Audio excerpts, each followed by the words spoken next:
Hello, I'm Brian Young, and I'm the marketing associate here at Baltimore Improv Group. Well, I started doing improv in 2016. Then I took classes and started volunteering pretty quickly, doing graphic design. Then it's been about another year of just focusing on marketing. Well, I started doing improv just for fun, and I stayed doing it because I ended up meeting lots of nice people who were funny. It's a nice break from your life and kind of get into a rut. A lot of times just going to work and going home, and it's nice to have a third place to go to. Everybody here I think is really close, and I think part of the friendliness, part of improv is you try and find comedy that's about liking and loving other people. And so that makes it kind of easy to approach new people and get connected, and also find the people who are your closer friends. So it's a nice variety here. It's a people thing for me. I think lots of times it's just oh, it's something fun to do. Let me force myself to try and have a fun time tonight, which I think sometimes that does take practice, especially when you're having a stressful day. As a nonprofit, and moving toward offering free shows and bringing people that in has been a huge help. Part of our mission has become community focused and bringing people in to improv just as much as we do. And I think that sends a message that it's a welcoming place for anybody. It's a way to get people involved who might not ordinarily be able to or want to spend their money in that kind of way. What's my favorite part that people should know about? I think that we take comedy seriously, and that comedy is an art. A lot of times we'll think of other art forms like dance or performing, a play.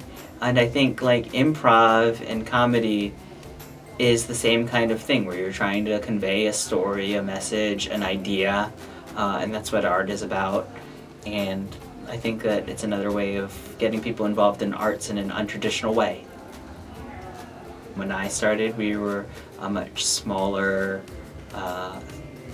we were in a much smaller space, and we've brought in people in, and I hope that that's what continues, is that people keep coming into big, and bringing their own unique talents and their own visions. Anyone can produce a show and come up with an idea and get an hour to try it out, and I hope that spirit continues to explode of bringing in people from all walks of life to create something, even if they've maybe never been creative before and they need help with that. And so I think that's my hope, is that continues and it becomes something that more people know about.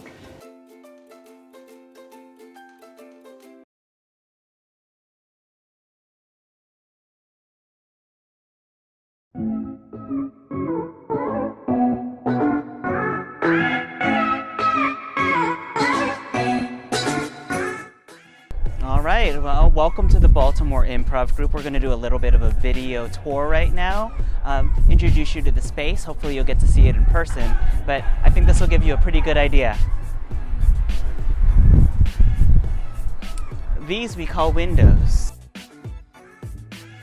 Our front entrance, clearly marked with the name Baltimore Improv Group.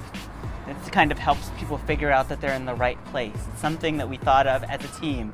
Improv, you may not know, is all about teamwork. You can just stop in, maybe grab a flyer. Our monthly flyer will tell you about our shows. We have shows every single night of the week. All right, so right here in our lobby, on the first Thursdays of each month, we do stand-up open mic night. You can learn about stand-up by trying it. Do 5 minutes or less of material. Oh, look what I found. There's a podcast studio. So this is our podcast studio. It's free to use by anybody, anywhere. You just sign up on our website, bigimprov.org/podcast, and fill out a form. Let us know what you're thinking. There's equipment in here. We have, I think, 5 microphones. You can bring your own stuff too. And this is a place where a number of Baltimore-based podcasts record every week. But there are these great posters that someone designed. It was actually me, and they celebrate some of our historical improv teams. You can also buy t-shirts, also designed by me. Oh, and our shows are produced by the community. Anybody can decide that they want to produce a show. They basically just fill out a form telling us about what they want to do, what their level of experience is, and we'll help them figure out how to produce their show if it's possible. And that costs them nothing. Oh, there's a showcase going on. So we have several doors here. I'm gonna go through the performers only door to give you guys some secret access.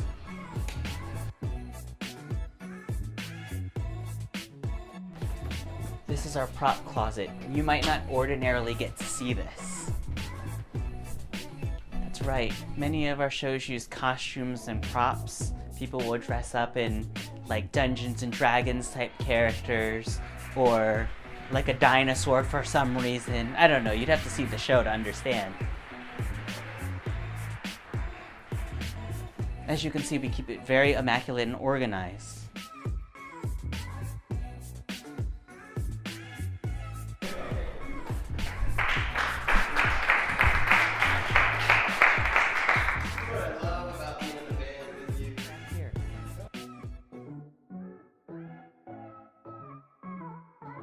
So we have a number of practice rooms. People don't know this, but improvisers practice a lot to learn how to make things up. I don't think anybody's in here right now. But usually these are pretty empty other than a few chairs, because all people need to do is have a little bit space to use their imaginations.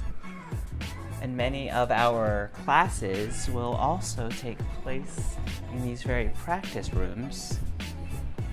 There's one more right here. There are people in there, sorry. We have a green room. So people will hang out backstage. We'll often have guests. Guests get interviewed on stage, and they'll just hang out here and do whatever they want to do. There's often snacks. Let's see. Peppermint sticks right now. I don't know, people just bring snacks. Cheese it. I had some of those the other day. We call this a couch. We call this our kitchen, and what makes it a kitchen is mostly the sink. It doesn't have a stove, but it does have a microwave. Nothing particularly interesting, but you may have a kitchen at home. We also have a kitchen, so there you go.